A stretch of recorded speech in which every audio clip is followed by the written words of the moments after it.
Hello friends, welcome to Computersoft. मैं हूं महेश और आज का जो लेक्चर है वो ऑब्जेक्ट स्नैप के लिए है या ओ स्नैप भी कॉल कर सकते हैं।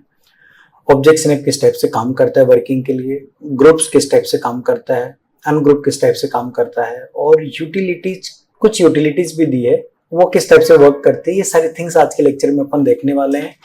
तो आइए फ्रेंड्स, आइए मेरी स्क्रीन पे। ओके फ्रेंड, मैंने यहाँ पे कुछ शेप्स ड्रॉ किए हैं। स्नैप का मीनिंग समझते हैं। स्नैप का मीनिंग क्या है। मैंने एक लाइन ड्रॉ कर ली है, यहाँ से ऑर्थोन कर ले रहा हूँ F8 की से। एक मैंने लाइन ये ड्रॉ कर ली है, एक मैंने सर्कल यहाँ पे ले लिया है। यहाँ पे ऑब्जेक्ट जो स्नैप है उसका जो शॉर्टकट है वो फंक्शन F3 है। ओनली F3 प्रेस करता हूँ तो वहां से स्नैप को मैं ऑन और ऑफ कर सकता हूँ। फंक्शन को यहाँ से फंक्शन F3 से मैं स्नैप को ऑन भी कर सकता हूँ, ऑफ भी कर सकता हूँ। ये डायरेक्टली देखो यहाँ पे नीचे दिया ही होता है, बटन्स कुछ बने हैं। खाली क्लिक करूंगा यहाँ पे, लेफ्ट क्लिक, माउस का जो लेफ्ट बटन है उस पर क्लिक करता हूं तो ऑन भी होता है, ऑफ भी होता है। ओके, यहाँ पे कौन कौन से स्नैप ऑन है, ऑब्जेक्ट स्नैप, ये सारे लिस्ट यहाँ पे दी है।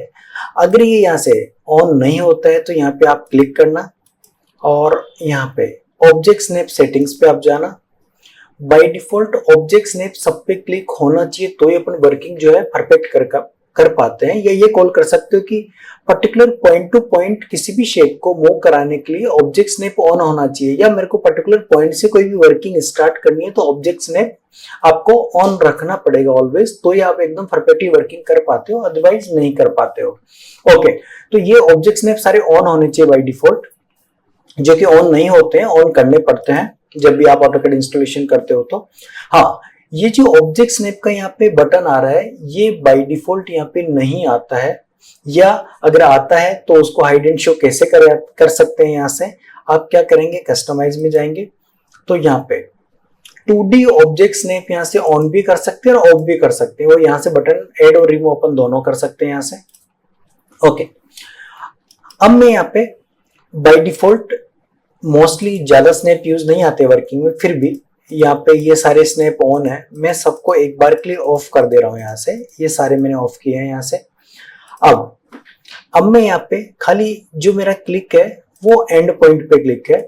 अगर मैं लाइन कमांड लेता हूं तो देखो, जैसे यहाँ पे जाता हूं तो एंड पॉइंट यहाँ पे आ जाता है, एंड पॉइंट यहाँ पे आ जाता है, एंड पॉइंट यहाँ पे आ जाता है, ऑटोमेटिकली एंड पॉइंट लिखा हुआ आ जाता है। मतलब ये जो इंटरसेक्शन आ रहा है, जो स्नैप दिखा रहा है, ये ऑटोमेटिकली एंड पॉइंट पे जाके दिखा रहा है और कहीं नहीं दिखा रहा है। अगर मैं यहीं पे एंड पॉइंट के बाद में यानी एंड पॉइंट पे क्लिक करके मैं जो भी लाइन ड्रॉ करना चाहूँ उस पॉइंट से ड्रॉ कर सकता हूँ। इस टाइप से एंटर करके रिमूव कर रहा हूँ। एंड पॉइंट के बाद में यहाँ पे मिड पॉइंट और सेंटर है, मैंने मिड पॉइंट और सेंटर दोनों पे क्लिक किया है। लाइन कमांड ले रहा हूँ तो देखो ऑटोमेटिकली जैसे ही मिड पॉइंट आता है ना तो वहां पे एक ट्रायंगल आ जाता है। इसका मतलब मिड पॉइंट है और वो दिखाता भी है कि ये जो इस सेगमेंट का मिड पॉइंट है। सर्कल पे लेके आ रहा हूं तो देखो ये सेंटर पॉइंट दिखा रहा है ऑटोमेटिकली कि ये सर्कल का जो है वो सेंटर पॉइंट है। तो यहाँ से मिड पॉइंट सेंटर पॉइंट पे क्लिक कर लेंगे। फिर ज्योमेट्रिक सेंटर है, नोड है, क्वाड आउटपुट है, इन सब पे क्लिक कर रहा हूँ।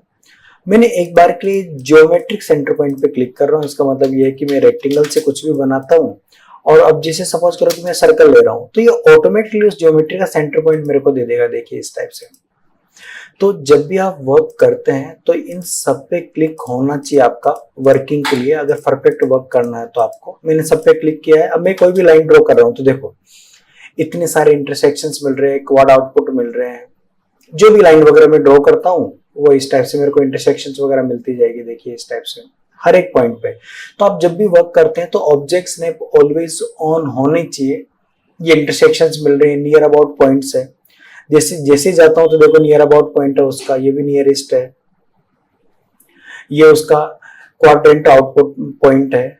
किसी भी पॉइंट पे जाता हूं तो इस टाइप से वो दिखाता जाता है देखो उसका। फिर यहाँ पे ये नियरेस्ट पॉइंट है उसका, सेंटर पॉइंट है उसका।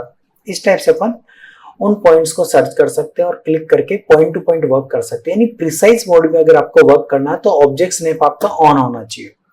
ओके फ्रेंड, कुछ ऑप्शंस और हैं। जैसे सपोज करो कि एक सर्कल मैंने ये बनाया, एक ये बनाया, एक ये बनाया। इन दोनों को मैंने साथ में सिलेक्शन किया है और यहां से मैं उसको ग्रुप कर दे रहा हूँ। ग्रुप करने का मतलब क्या हुआ कि जब भी मैं इसको मूव कराऊंगा तो साथ में मूव होंगे। इस टाइप से मूव कर सकता हूँ कहीं पे भी मैं ऑर्थो ऑन करके। ये मैंने मूव करा दिया है। ओके, अगर ग्रुप को अनग्रुप करना है तो मैं यहाँ से उसको अनग्रुप कर सकता हूँ, सिंगल सिंगल हो जाएंगे। वापस मैंने सिलेक्शन करके ग्रुप किया, क्यों? क्योंकि ग्रुप करने के बाद में अनग्रुप की इसलिए रिक्वायरमेंट होती है कि मैं पर्टिकुलर शेप के ऊपर वर्क कर सकूं। तो अपने पास ऑप्शन है यहाँ पे, आप क्या करें, अभी ग्रुप है, वर्किंग नहीं कर सकते हो तो क्या करो, ग्रुप सिलेक्शन को आप यहाँ से ऑफ कर दें। ये अनग्रुप नहीं हुआ है, खाली आपको वर्किंग करने के लिए परमिशन दे देता है, आप ऑफ कर दें। अब आप कोई भी पर्टिकुलर सर्कल पे क्लिक करके साइज आप जो कम ज्यादा करना चाहते हो वो कम ज्यादा कर लें इस टाइप से, और ग्रुप सिलेक्शन को वापस आप यहाँ से ऑन कर दे तो देखिए ग्रुप भी रह गया है और आप उसकी साइज भी कम ज्यादा कर पा रहे हो। ओके, फिर मैं चाहता हूं कि इसी ग्रुप में एक ऑब्जेक्ट और ऐड करना है, तो यहाँ पे ऐड ऑब्जेक्ट पे क्लिक कर देंगे, ऐड ऑब्जेक्ट, और आप इस पे क्लिक कर दें, एंटर कर दें, तो देखो ग्रुप में एक चीज और ऐड हो गई है। उसमें से रिमूव करना चाहते हैं तो यहीं पे क्लिक करें, रिमूव ऑब्जेक्ट, आप उसमें से रिमूव कर देंगे इस टाइप से, एंटर, तो उसमें से रिमूव कर सकते हैं इस टाइप से। तो जो ग्रुप है उसमें ऐड भी कर सकते हैं और रिमूव भी कर सकते हैं, और यहाँ से उसको अपन अनग्रुप करना चाहें तो अनग्रुप कर देंगे। उसके बाद में यूटिलिटी है, यूटिलिटी में फर्स्ट ऑप्शन है क्विक डायमेंशन, यानी अगर मैं कर्सर को वहां पे लेके जाता हूँ, देखो उसका रेडियस दिखा रहा है, इसका रेडियस दिखा रहा है, इसका दिखा रहा है, उसके साइज दिखा रहा है, एग्जैक्ट उसकी विड्थ कितनी है और लेंथ कितनी है वो दिखा देगा अपने को। उसके बाद में डिस्टेंस, DIST जो शॉर्टकट है, यहाँ से यहाँ पे क्लिक करता हूँ तो उसका वो डिस्टेंस कंप्लीट दिखा देगा कि कितना डिस्टेंस है आपको, ये डिस्टेंस आपको मिल जाएगा। इस टाइप से डिस्टेंस कर सकते हैं और एग्जिट कर सकते हैं। कमांड लाइन बार में भी उसको दिखाएगा कि देखो 70 फीट और 8 इंच उसका डिस्टेंस है वहां से वहां तक का। रेडियस है, रेडियस निकाल सकते हैं, साथ में उसका रेडियस भी वो दिखाएगा, डायमीटर भी दिखाएगा और रेडियस भी दिखा रहा है, देखिए इस टाइप से। फिर एंगल है, अगर पर्टिकुलर एंगल का आप एंगल निकालना हो तो आप एंगल निकाल सकते हो, देखो 90 डिग्री है उसका एंगल। फिर यहीं पे एरिया है, अगर उसका एरिया निकालना हो तो आप एरिया पे क्लिक करेंगे।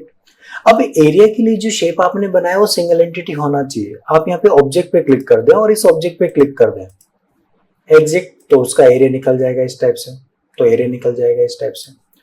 और वॉल्यूम निकालना है तो वॉल्यूम पे क्लिक करें और ऑब्जेक्ट पे क्लिक करके आप उस ऑब्जेक्ट पे क्लिक करें जिसका वॉल्यूम निकालना। अब जैसे ही मैं उस पे क्लिक करता हूं तो बोलता है कि क्योंकि वॉल्यूम उसी का निकल सकता है जो अपने आप में 3D ऑब्जेक्ट है।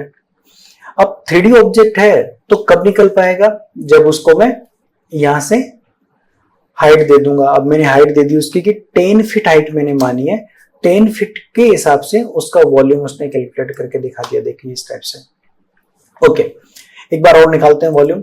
मैं वॉल्यूम पे जा रहा हूं और वॉल्यूम पे जाने के बाद में यहाँ पे ऑब्जेक्ट पे क्लिक कर दे रहा हूँ, उस शेप पे क्लिक कर रहा हूँ, कोई भी एक शेप पे क्लिक कर देते हैं। हाइट मान ली मैंने उसकी 20 फीट के हिसाब से उसका वॉल्यूम निकाल के वो दे देता है। वॉल्यूम जब भी निकलेगा क्यूब के अंदर निकलेगा इस टाइप से, तो वॉल्यूम अपन जो है वो इस टाइप से निकाल सकते हैं। तो फ्रेंड्स, आज के लेक्चर में ऑब्जेक्ट स्नैप अपन ने देखा है, ग्रुप देखा है और यूटिलिटीज के कुछ फंक्शंस अपन ने देखे हैं। आप इन ऑप्शंस की बहुत सारी प्रैक्टिस कीजिए क्योंकि वर्किंग के लिए बहुत नीड है इन टूल्स की। ओके फ्रेंड्स, तो आज के लेक्चर में इतना ही देखते हैं। नेक्स्ट लेक्चर में और भी बहुत सारी न्यू थिंग्स देखेंगे। तो वीडियो देखने के लिए thank you so much, bye.